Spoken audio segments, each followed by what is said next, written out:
মা বোনেরা ব্যথা দিও না, স্বামীর মনে মা বোনেরা ব্যথা দিও না, আমার নবীর ঘোষণা ঘটনা শোনো মা ফাতেমা,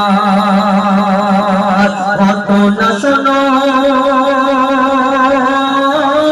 মা ফাতেমা, স্বামীর মনে মা বোনেরা ব্যথা দিও না, আমার নবীর ঘোষণা ঘটনা শোনো মা ফাতেমা, ঘটনা শোনো মা ফাতেমা। কি ঘটনা শুরু হচ্ছে কবি ছন্দের মাধ্যমে লিখছিল, ওই যুদ্ধ করতে যাবে আলী হাতে নিল তলোয়ার, যুদ্ধ করতে যাবে আলী হাতে নিল তলোয়ার, মা ফাতেমা স্বামীর কাছে করলো এমন আবদার, মা ফাতেমা স্বামীর কাছে করলো এমন আবদার, যুদ্ধ থেকে ফেরার পথে আসবে যখন ঘরে, একটি নতুন কাপড় কিনে আনবে আমার তরে, একটি নতুন কাপড় কিনে আনবে আমার তরে। এই কথা শুনে হযরত আলী বড়ই দুঃখ পায়, এই কথা শুনে হযরত আলী বড়ই দুঃখ পায়, যদি আমি শহীদ হয়ে যাই কে আনবে বলো কাপড় তোমার, কে আনবে বলো কাপড় তোমার। এই কথা বলে মনটা খারাপ করে যুদ্ধে চলে গেল। ইমাম হাসান ইমাম হোসেন ছুটে আমার দয়ার নবীজির ঘরে, আমার নবীজি জিজ্ঞেস করে তোমার আব্বা মা কি করছিল, আমার মেয়ে আমার বেটি ফাতেমা কি করছিল, আমার আম্মা কাজ করছে, আমার আব্বা যুদ্ধে গেল, মন খারাপ কেন, আমার আম্মা একটা নতুন জামা চেয়েছে, এই কারণে আমার আব্বা কষ্ট পেয়ে চলে গেছে। এই কথাটা শোনার পরে দয়ার নবী চোখ থেকে টপ টপ করে পানি ঝরে। তারপর কি হয় কবি ছন্দের মাধ্যমে লিখছে, ওই যুদ্ধ হতে হযরত আলী ওই দুঃখ ভরা হৃদয় নিয়ে আলী গেল রণে, দুঃখ ভরা হৃদয় নিয়ে আলী গেল রণে, নানার কাছে ছুটে এলো হাসান হোসেন, নানার কাছে ছুটে এলো হাসান হোসেন, আব্বুর কাছে নতুন কাপড় চেয়েছে আম্মি জান, তাই আব্বুর মনটা খুবই খারাপ ছিল যে সে পেরেশান, আব্বুর মনটা খুবই খারাপ ছিল যে সে পেরেশান। এই কথা শুনে দয়ার নবী কান্না থামে না, এই কথা শুনে দয়ার নবী কান্না থামে না, কি ভুল করলো ফাতেমা, কি ভুল করলো ফাতেমা, কি করলে বলো বেটি আমার, কি করলে বলো বেটি আমার।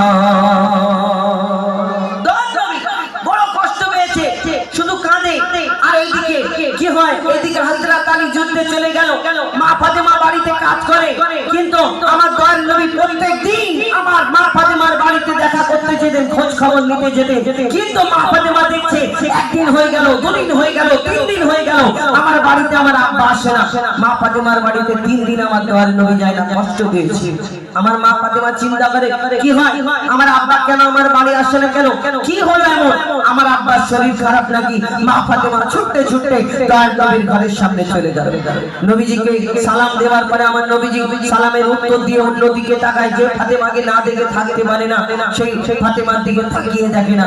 তারপর কি ঘটনা হয় লিখছে, ও যার মুখ না দেখে ঘুমাতো না দয়ার নবীজি আমার, যার মুখ না দেখে ঘুমাতো না দয়ার নবীজি আমার, রাতের পরে রাত কেটে যায় মুখ দেখে না ফাতেমা, রাতের পরে রাত কেটে যায় মুখ দেখে না ফাতেমা, মা ফাতেমা ছুটে এলো আব্বা জানের কাছে, তবু বেটির মুখ দেখে না পেছন ফিরে আছে, তবু বেটির মুখ দেখে না পেছন ফিরে আছে, বলছে নবী ও গো বেটি বাড়ি চলে যাও, বলছে নবী ও গো বেটি বাড়ি চলে যাও, আগে স্বামীর কাছে ক্ষমা চাও, বলছে নবী ও গো বেটি বাড়ি চলে যাও, আগে স্বামীর কাছে ক্ষমা চাও, তবে করবে ক্ষমা আল্লাহ আমার, তবে করবে ক্ষমা আল্লাহ আমার। মা ফাতেমা যখন এই কথা বলে আমার দয়ার নবী বলে আগে স্বামীর কাছে ক্ষমা চেয়ে এসো, কিন্তু এখন আমরা ফোন দেখে দেখে সব পরিবর্তন হয়ে যায়।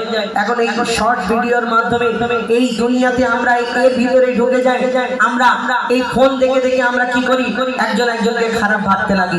স্বামী স্ত্রীর মধ্যে সম্পর্ক আমাদের আস্তে আস্তে খারাপের দিকে চলে যায়। ওই শাশুড়ি বৌমার দিকে ওই সম্পর্ক আমাদের এই ফোন দেখে দেখে দেখে কিছু ভিডিও দেখে মনে হয় না তাহলে আমার শাশুড়িটাও এরকম মতো, আমার স্বামীও এরকম মতো। আমরা আজকাল এই বর্তমানে আমাদের শরিয়াত বলে একটা জিনিস আছে, এই জিনিসটা চিন্তা ভাবনা করি না, আমরা ফোনেতেই সব কিছু মেতে থাকি। এই তো কিছু মা আছে প্রধানমন্ত্রী মার্কা মা। আমার দয়ার নবী বলে আগে স্বামীর কাছে ক্ষমা চাও। কিছু প্রধানমন্ত্রী মার্কা মা আছে, দেখবে যদি মেয়ের বিয়ে হওয়ার পরে কি সংসার কি ধরে সেটিং হয়ে যায় না, আস্তে আস্তে সেটিং হয়। সেই শ্বশুর বাড়ি গেলে প্রথমে কষ্ট হয়, কিন্তু মাকে ফোন করে বলে মা গো আমাকে এইরকম এইখানে এই বলছে ওইখানে ও বলছে, তো তখন মা ফোন করে বলে কেন চিন্তা করিস নি, আমরা তোর পেছনে আছি, দেখে নেবো। এরকম হাত নাড়িয়ে নাড়িয়ে বলে দেখে নেবো, মানে ভিতরে যখন যাবে হাত নড়বে না, হাত এরকম সোজা হয়ে শুয়ে থাকবে আর তুমি দেখে নেবে। বলে কেন তোমার চাচা উই মানে সম্পর্কে বললাম না, আমাদের এত কিছু আছে। শোনো, তোমাকে যদি দুটো বকাবকি করে তুমি 4 বার বকে দেবে, তোমাকে যদি দুটো মারে তুমি 4টে মেরে চলে আসবে, বাদ বাকি আমরা দেখে নেবো। আমরা এই কথা বলি। আমার দয়ার নবী বলছে আগে স্বামীর কাছে ক্ষমা চেয়ে এসো। কবি ছন্দের মাধ্যমে লিখছে মা ফাতেমা একটা কথা বলে না, ছুটে ছুটে দরজা বন্ধ করে শুধু ঢুকরে ঢুকরে কাঁদে। তারপর কি হয় কবি ছন্দের মাধ্যমে লিখছে বল বল বল। ওই যুদ্ধ হতে হযরত আলী এলো যখন ঘরে, যুদ্ধ হতে হযরত আলী এলো যখন ঘরে, চাইছে ক্ষমা মা ফাতেমা পা দুটোকে ধরে, চাইছে ক্ষমা মা ফাতেমা পা দুটোকে ধরে, ক্ষমা করে দাও আমারে আর করব না রে মন ভুল, তোমার মনে ব্যথা দিলে ব্যথা পাই গো খোদার রাসূল, তোমার মনে ব্যথা দিলে ব্যথা পাই গো খোদার রাসূল।